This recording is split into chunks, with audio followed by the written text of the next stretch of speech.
บายดีค่ะน้อยเจริญพรเมื่อนี้ขาน้อยมีบุญแล้วก็มีโอกาสได้มาใส่บาตรอยู่สถานที่ศักดิ์สิทธิ์แห่งนี้เนาะคือวัดพระบาทนางยางเนาะขาน้อยอยากถามเกี่ยวกับจุดประสงค์ในการเพิ่นใส่บาตรเมื่อนี้เนาะในการปฏิบัติธรรมเนาะโดยแม่ข่าวอธิบายให้ขาน้อยฟังเลยวางยากันโดยสาธุเจริญพรเจริญธรรมเด้อออกตัวญาติโยมทางบ้านโดย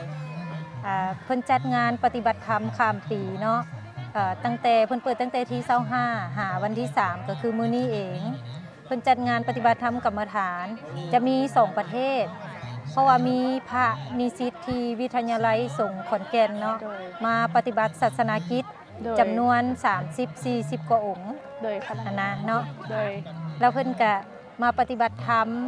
แต่ละมื้อเพิ่นก็จะมีการไหว้พระตื่นตั้งแต่3 โมงครึ่งเนาะ3 โมงครึ่งปฏิบัติกิจวัตรก็จะมีเดินจงกรมแน่เก็บมือเข้ามือออกแล้วก็จะมีกราบกรรมฐานแล้วก็จะมีนั่งสมาธินำเนาะคือทุกอย่างล้วนแต่ให้ฝึกในการให้มีสติและเฮ็ดให้เฮาสงบสบายใจนั่นก็คือเกิดบุญนะเนาะแล้วก็ได้เผยแผ่พุทธศาสนาไปในโตและลูกหลานก็ได้เข้ามาเรียนรู้ในการคาบการไหว้เข้าวัดเข้าวาเว้าแนวใดกับครูบาอาจารย์การไปการมารวมทั้งการให้ทานเนาะก็คือมื้อนี้เป็นมื้อที่ว่าใส่บาตรมื้อปิดงานก็จะมีการใส่บาตรหยาดน้ำตามประเพณีลาวเฮาเนาะคนก็ฮู้จักหลายขึ้นหลายกว่าเก่าด้วยทางYouTube บ่หรือว่าทาง Facebook เนาะเฮาก็เผยแพร่พุทธศาสนาไปนำกันเด้อทางพระบาทนายางภูเขาควายนั่นเองเนาะเจริญธรรมสุขกายสุขใจสาธุขาน้อยก็ถือว่ามีบุญเนาะได้มาเลยเพราะว่าได้ตั้งใจไว้โดนล่ะว่าจะได้มื้อนี้ก็ขอมาก่อนสิมีอีหยังก็อย่าขอมาก่อนแล้วก็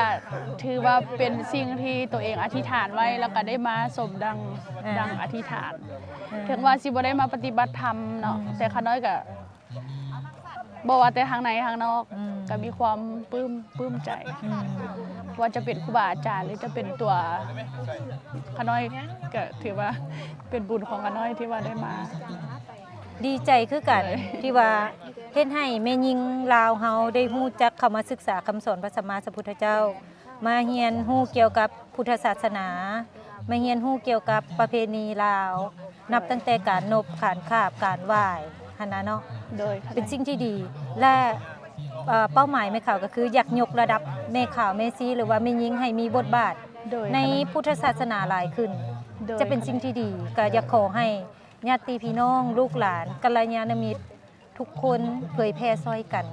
เนาะสาธุสาธุใจไว้ค่ะยินดีเด้อดีใจสุขกายสุขใจเจริญศีลเจริญธรรมบุญรักษาภาคุ้มครองสาธุข้าน้อยจะไปหาอยู่เด้อเพราะว่าข้าน้อยเห็นพูดได้ว่าสิไปแต่ว่าถึงเวลาแล้วสิไปเลยสาธุเดี๋ยวมื้อหน้าแม่ข่าวจีเอาของฝากให้เด้อเดี๋ยวสิขึ้นไปเบิ่งก่อนว่าได้ติดถุงมาบ่สาธุข้าน้อยขออนุญาตติดตามอยู่ YouTube เด้อเดี๋ยวข้าน้อยแชร์ให้โดยดีแชร์ให้แม่ข่าวโดยเกือบเอาของเพิ่นไปนำก็เลยว่าสาธุถือว่าเป็นบุญของข้าน้อยเป็นบุญเนาะโดยคาดเฮาสิได้พบกันแน่โดยก็มีแต่กดไลค์คอมเมนต์กันข้าน้อยขออนุญาตไว้กระเป๋า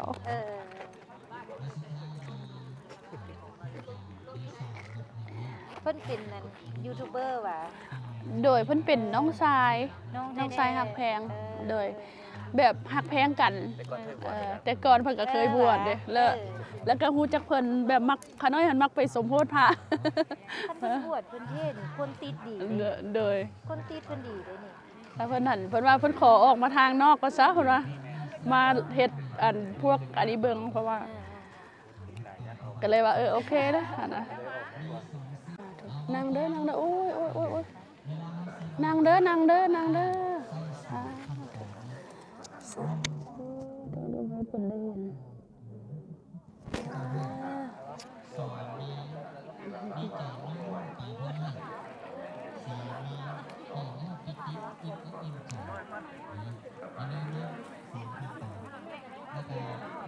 สิให้แล้วว่าน้ำเพิ่นเมื่อกี้มันสิออกแล้วนะเมื่อกี้ดิอดแท้อดว่านี่มันมาให้ตอน